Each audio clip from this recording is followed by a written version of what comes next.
there's kind of a war going on between Texas and California. You want California companies, just like Toyota did a week or two ago, and Oxy. Texas. There you go.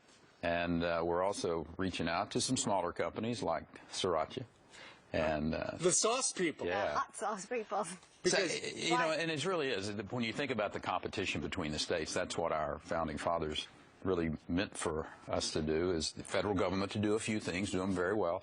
Then everything else, tax, regulatory, legal policies, should be decided by the states rather than this one-size-fits-all that we see out of Washington, D.C. too often, which I think stymies innovation and growth. And so the states competing with each other is the real key. Sure. But I'm sorry, Elizabeth. It's so unfair, though. You're cheating, Governor. You don't have the state income tax. The regulations are lower. You're for cheaper energy. Stop it already. Yeah. How's California supposed to compete, or Illinois? Well, you know, interestingly, we've seen Illinois make some changes in their tax policy. The New York ad that you've seen. I mean, I think all of those are because Bobby Jindal or Rick Scott or other governors have come into those states to compete for those businesses and give them some opportunities and give them some alternatives, if you will, to high tax, high regulation, and a legal system that allows for oversuing. Why doesn't California then just jump in there, though? I mean, you've been able to drop the unemployment rate to just 5.2%. You're ranked for the 10th straight year. Texas is best state for business by Chief Executive Magazine here. I mean, what are they getting so wrong, and you're getting right?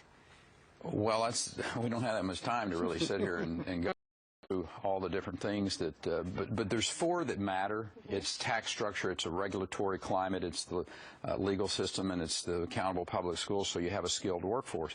And when you look at those, California comes in almost dead last in every one of those categories when it comes to, obviously, taxes. New York and California have had more wealth per capita leave their states over the last decade than any other states in the nation.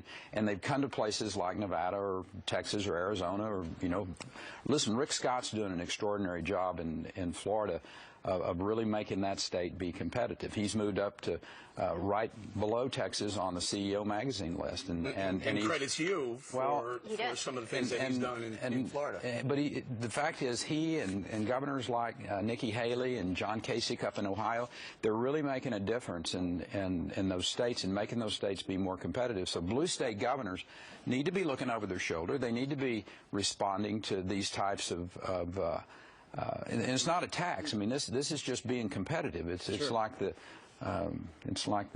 Jets and the Giants playing. I'm thinking they're both going to want to be competitive and win their game. And then after it's over with, they go out and have a beer. Right. Speaking of wanting to win the game, you would like the country to be more energy independent. You're writing a letter to the President of the United States. It's going to be made public today. It says in part, would you like to read it or should I read it? Sure, go ahead. It says, if adopted, the Texas approach could create jobs, contribute billions of dollars to the economy, strengthen our energy security, and make the United States a global energy powerhouse today and for future generations.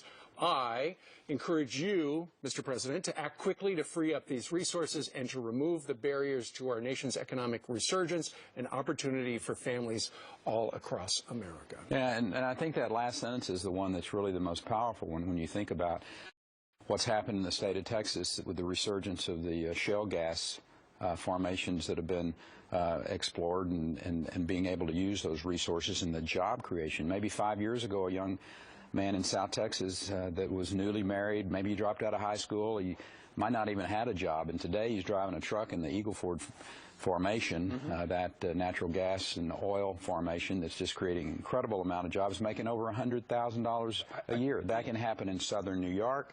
It can happen in California. It can happen in these states that have tax and regulatory problems, but it's going to take a president and those governors recognizing that the best thing for their citizens is to allow for energy to be explored for in this country. In other words, drill more, drill offshore, open up some of the lands that are held by the federal government and allow drilling. You can do it safely and thoughtfully. And one of the things that I like to bring to people's attention, during the decade of the 2000s in Texas, We lowered our nitrogen oxide levels by 62% and our ozone levels by 23%.